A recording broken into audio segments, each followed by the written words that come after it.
journée où nous commémorons la mort des combattants de l'UDPS, sauvagement incendiés par le régime passé de Kabila.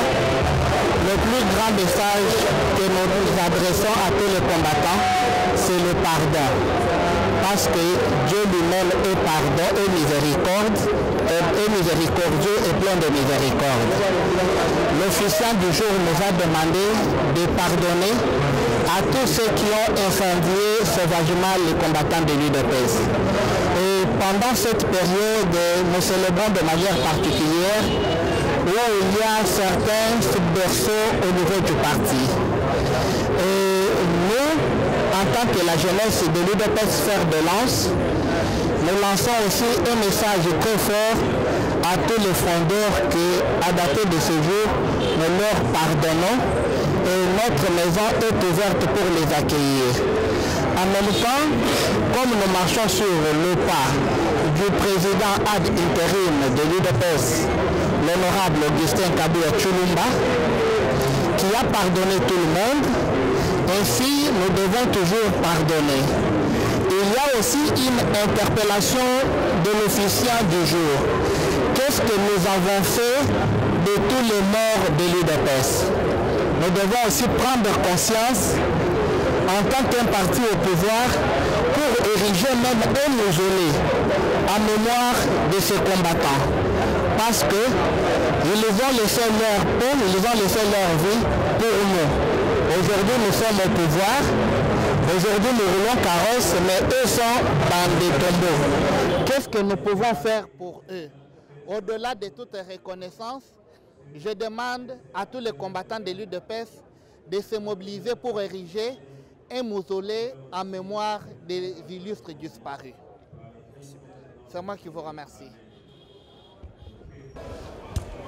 Nous venons d'écouter la parole de Dieu.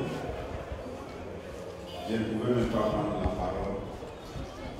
Puisqu'en dehors de la parole de Dieu, aucune autre parole ne va apporter la solution si nous avons un problème. Je pense que M. Labbé a tout dit ici. Il nous a tous félicités. Il a dit que l'UDPS a montré le niveau de son pardon, sinon l'UDPS pouvait se venger. En résumé, tout a tourné autour de l'amour et du pardon. Moi aussi à mon tour, comme votre responsable,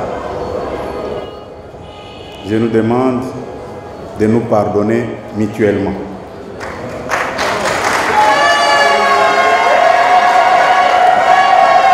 Je sais que c'est difficile pour certains en rapport avec ce qui se passe au niveau de notre parti. Bien avant, j'avais parlé de ça, qu'il y aura un moment où nous allons traverser des zones de turbulence. Mais personne n'avait défini de quelle manière cette zone de turbulence allait arriver. Faisons un grand effort pour nous pardonner. Encore pour ce soir, je lance un appel à nos amis de revenir à la raison, de nous pardonner, de ne pas continuer à faire la honte pour notre président de la République qui nous a tout donné. Il a montré sa bonne foi et nous, comme membres de son parti, faisons un grand effort pour nous arranger tous derrière lui. Et aux familles des victimes, restons toujours soudés.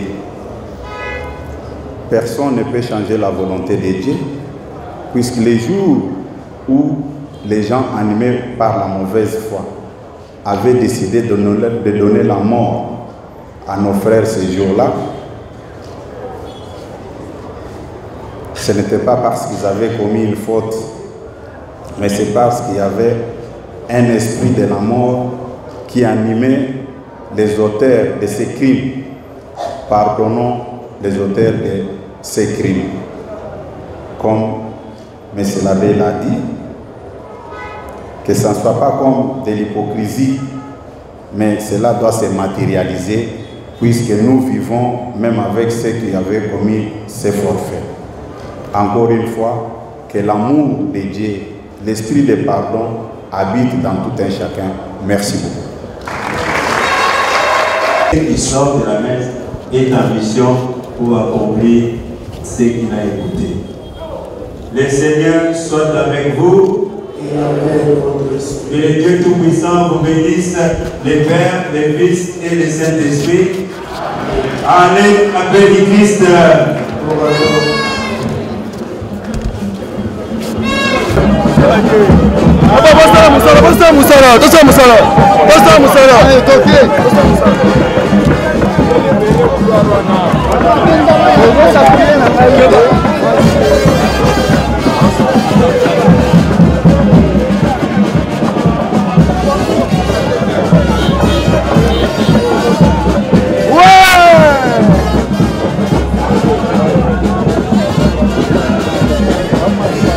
Ça c'est la sortie du messe.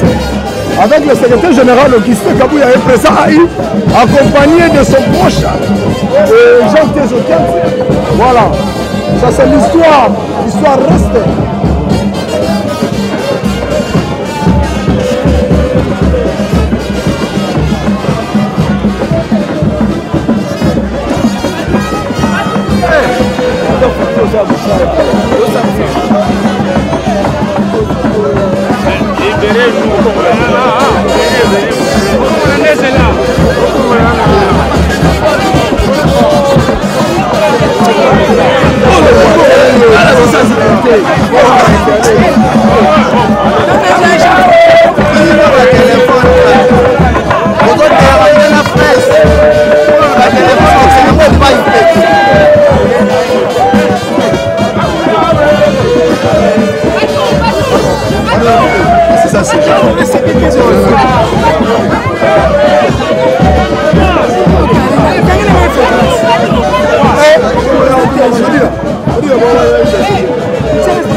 Qui va nous ramener à la paix.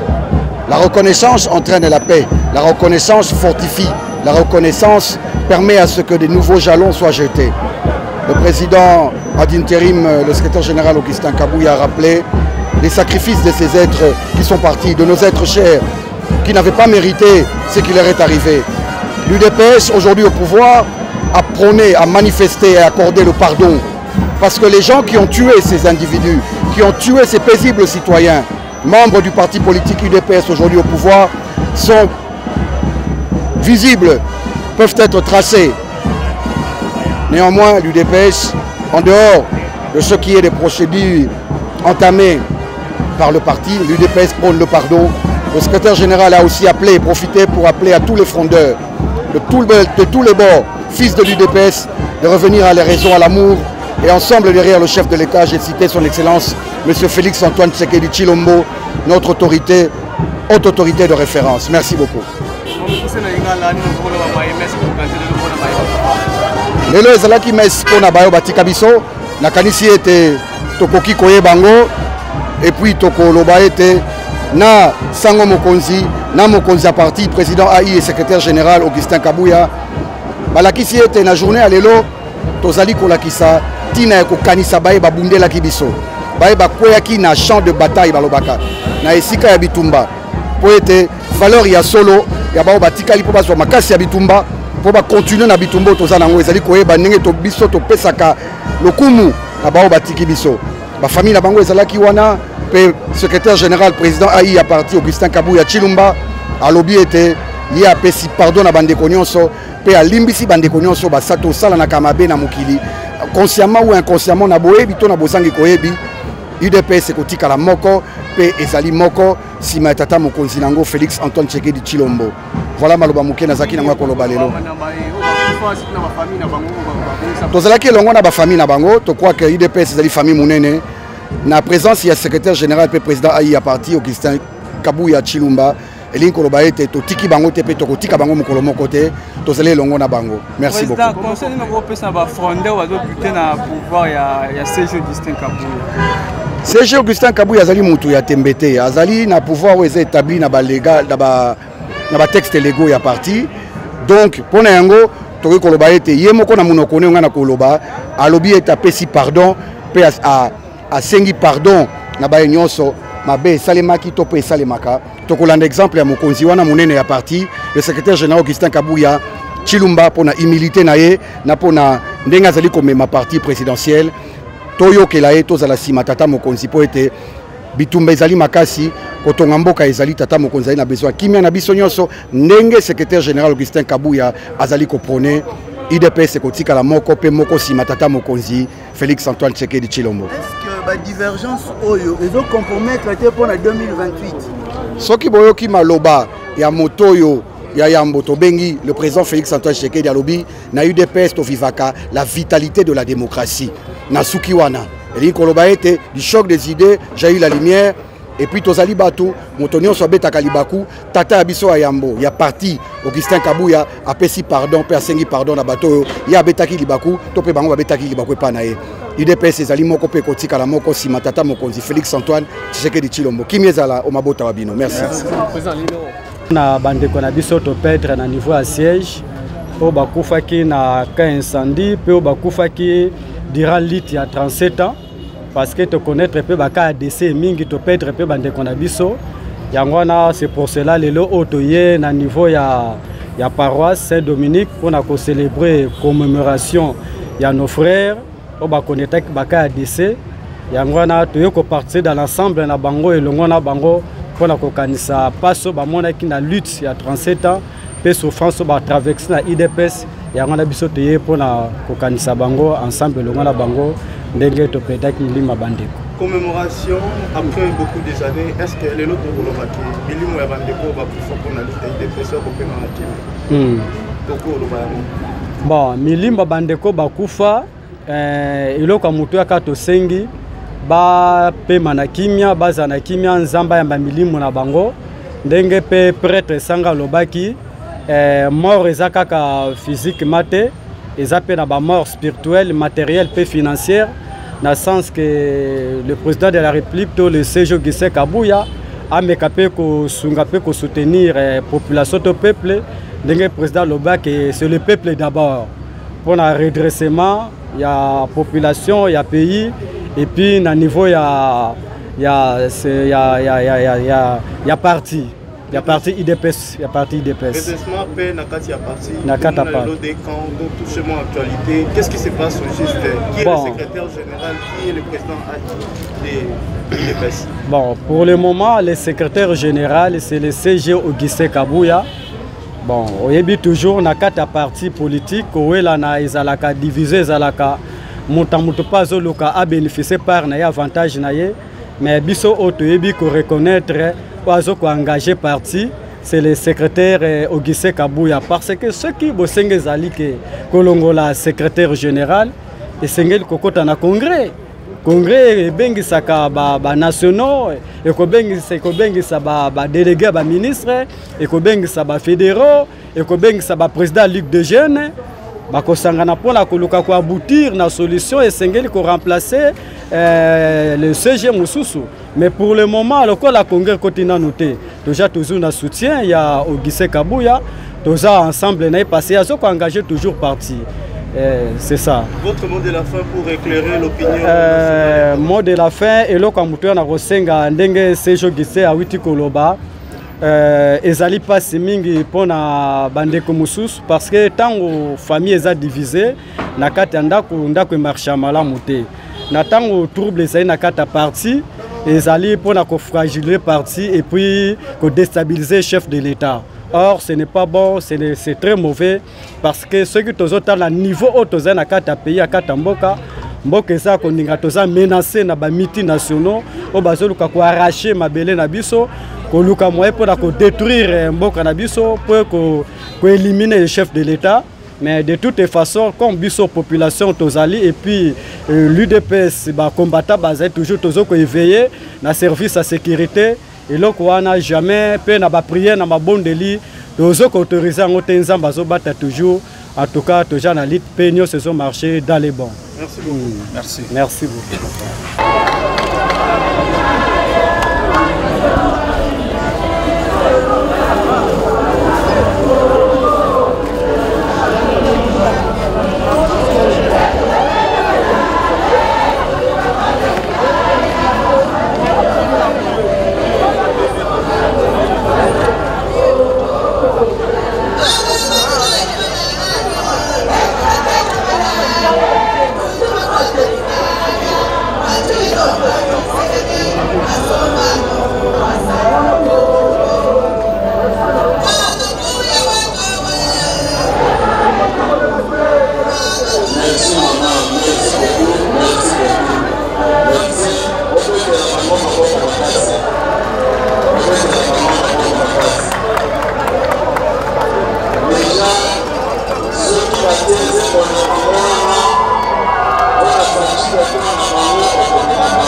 eza papa Etienne Tshisekedi.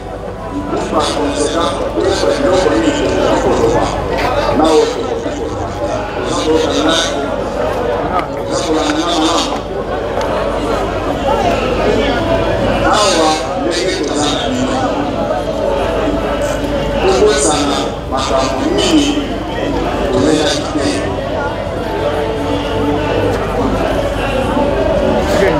Tolie mpona kofaire avancer. Nous allons faire papa Etienne Tshisekedi.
Honoré,